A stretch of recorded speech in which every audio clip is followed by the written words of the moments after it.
आजकल हमारे दरमियान तामीर नौ का फैशन चल गया है। फैशन कम नशा।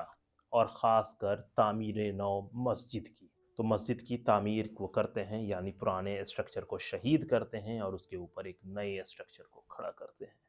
और ये जो ज़्यादातर जो मसाजिद होती हैं वो 300 400 और 500 साल पुरानी होती हैं। जी हाँ, ये बात मैं फ़िलहाल बिहार के कॉन्टेक्स्ट में कर रहा हूँ कि बिहार में बहुत सारे ऐसे पुरानी मसाजिद जिसका अपना एक हिस्टोरिक इम्पोर्टेंस थी, उसको ख़त्म कर दिया गया। क्यों ख़त्म किया गया? क्योंकि तामीर नौ करना है, यानी उसके ऊपर एक नई स्ट्रक्चर खड़ी करनी है। और इस वजह कर पुराने स्ट्रक्चर को ख़त्म किया गया और उसके ऊपर एक डब्बा नुमा मस्जिद बना दी गई। ऐसे बहुत सारे एग्जाम्पल आपको पटना शहर के अंदर मिलेंगे, बिहार शरीफ में मिलेंगे, सासाराम में मिलेंगे, छपरा वगैरह के इलाके में मिलेंगे, सिवान के इलाके में मिलेंगे, या कहें तो पूरे बिहार में मिलेंगे। अब पूछिएगा भाई इसका नुकसान क्या है? सही बात है, कोई नुकसान नहीं है। लेकिन इसका फ़ायदा क्या है? वो भी जवाब मिलेगा, कोई फ़ायदा नहीं है। क्यों फ़ायदा नहीं है? उसकी एक सबसे अहम वजह यह है कि अभी हाल के दिनों में पिछले 1 डेढ़ साल के अंदर गुजरात के अंदर इंक्रोचमेंट हटाने के नाम पर एक पूरी ड्राइव चलाई गई और इसके निशाने पे बहुत सारी इस्लामिक स्ट्रक्चर आई, यानी बहुत सारे मसाजिद, बहुत सारे मकबरे को शहीद कर दिया गया क्योंकि वो सारे इनक्रोच्ड थे। लेकिन सबसे इंटरेस्टिंग चीज़ ये है कि वो जो सारी प्रॉपर्टी है जिसको इनक्रोचमेंट के नाम पे हटाया गया, उसमें एक बहुत सारी ऐसी चीज़ें हैं जिसकी 125 साल पुरानी तस्वीर मौजूद है। अब पूछिएगा तो भाई उसको तोड़ कैसे दिए, क्यों इंक्रोचमेंट है? तो होता कुछ यूँ है कि ये पुराने स्ट्रक्चर को, जो उसके मुतवल्ली होते हैं, मजाबिर होते हैं, पीर साहब होते हैं, उनको क्या पता क्या सूझता है, वो उसको पुराने स्ट्रक्चर को शहीद कर देते हैं। जैसे ही आपने उसके पुराने स्ट्रक्चर को शहीद किया, उस जगह की इंपॉर्टेंस खत्म हो गई। अब आप जब उसके ऊपर नई इमारत बनवाते हैं तो मैक्सिमम लोगों की खूबी ये है कि वो म्युनिसिपैलिटी वगैरह से कोई भी कागजात पास वास नहीं करवाते। उनको लगता है भाई हमारी खानदानी चीज़ें खड़ा कर दो, कौन बोलेगा।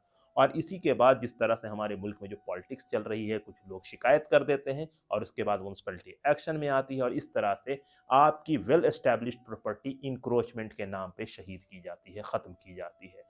सेम ये गुजरात में हुआ। बिहार में तो मुसलमान खुद ही अपनी प्रॉपर्टी को बर्बाद करने पे तुले हैं। कई ऐसी इमारत है जिसकी हिस्टोरिक इंपॉर्टेंस है, उसको वो शहीद करते हैं, उसके साथ वो छेड़छाड़ करते हैं, उसको ख़त्म करने की कोशिश करते हैं। जब उनको रोकिएगा, उनसे पूछिएगा कि ऐसा क्यों कर रहे हैं, तो बोलेंगे भाई संभल नहीं रहा है, नई इमारत बनानी है, पानी चूता है, बारिश होती है, गर्मी लगता है, तो 50 तरह के उनके बहाने होते हैं। एक छोटा सा एग्जांपल हम आपको देते हैं कि आम तौर पर मुगलों के अहद में जो मस्जिद बनी है उसका एक बहुत बड़ा कैंपस होता है, यानी एक बड़े इलाके में वो बनती है, बीच में 3 गुंबद की एक मस्जिद बनाई जाती है, उसका एक बड़ा सहन होता है। तो जो मस्जिद का इलाका होता है वो छोटा सा होता है, वहां पे कम लोग नमाज पढ़ पाते हैं और उसका सहन काफी बड़ा होता है। तो ये क्या कर रहे हैं कि वहां पे सहन के अंदर पिलर लगा के उसे ढलाई कर देते हैं और इसके बाद मस्जिद का जो मेन स्ट्रक्चर है वो दिखता ही नहीं, आगे ढलाई का हिस्सा दिखता है। जब आप इनसे पूछेंगे कि आप ऐसा ये क्यों कर रहे हैं, क्यों आप ये चीज़ कर रहे हैं, तो वो बोलेंगे कि भाई जुमे के दिन काफ़ी भीड़ हो जाती है, गर्मी लगती है लोगों को, बारिश होती है तो बारिश लगती है। जुमे के दिन लोग क्यों जुमे की नमाज पढ़ते हैं। तो मसला ये है कि लगातार ये चीज़ हमारे बीच, हमारे दरमियान हो रही है। लोग लगातार अपने हेरिटेज के साथ खिलवाड़ कर रहे हैं और उसके नतीजे में बार बार वो म्यूनसिपैलिटी को, सरकार को, एएसआई को ये मौका देते हैं कि वो हमारे हेरिटेज पे, हमारी जो मसाजिद हैं, हमारे जो मकबरे हैं, हमारे जो पुराने मॉन्यूमेंट हैं, उसके ऊपर वो किसी न किसी रूप में कार्रवाई करें। और ये लगातार हो रहा है, लेकिन लोग सुन नहीं रहे हैं, लोग मान नहीं रहे हैं, लोग इस चीज़ से बाज नहीं आ रहे हैं। लगातार पुरानी मसाजिद को शहीद कर रहे हैं या उसके साथ छेड़छाड़ कर वो लगातार कुछ ना कुछ हरकत ऐसी कर रहे हैं जिससे उसकी हिस्टोरिक इंपॉर्टेंस खत्म हो रही है और बार बार वो सरकारी डिपार्टमेंट के निशाने पे आ रहे हैं। लेकिन अब इस चीज़ को लोगों को कैसे समझाया जाए, लोग नहीं मान रहे हैं। तो हमने सोचा कि हमने बेगूसराय से लेकर छपरा, छपरा से लेकर सिवान, सिवान से लेकर पटना, पटना से लेकर बिहार शरीफ और इस एतराफ़ की बहुत सारी ऐसी मसाजिद को देखा जो आज से 300, 400, 500 साल पहले बनी है, लेकिन उसके साथ छेड़छाड़ कर उसकी इम्पोर्टेंस को ख़त्म करने की कोशिश की। किसने की? खुद मुसलमानों ने। क्यों? क्योंकि उनको बारिश लगता है, उनको गर्मी लगता है, मतलब वो अलग लेवल है उनका।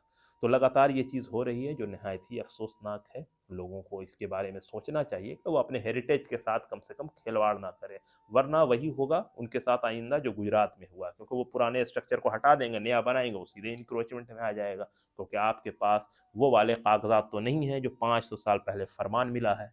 कि भैया ये इसकी प्रॉपर्टी है, तो सीधी सी बात है आपको इन सारी चीज़ों को समझना चाहिए कि वो जो फरमान है वो उसका पुराना स्ट्रक्चर है जो बताता है कि ये आज से 500 साल पहले बना है। तो ज़रूरत है कि हम लोग उस चीज़ के बारे में सोचें समझें और किसी भी चीज़ के साथ छेड़छाड़ करने से पहले 5 समझदार लोगों से डिस्कस कर लें।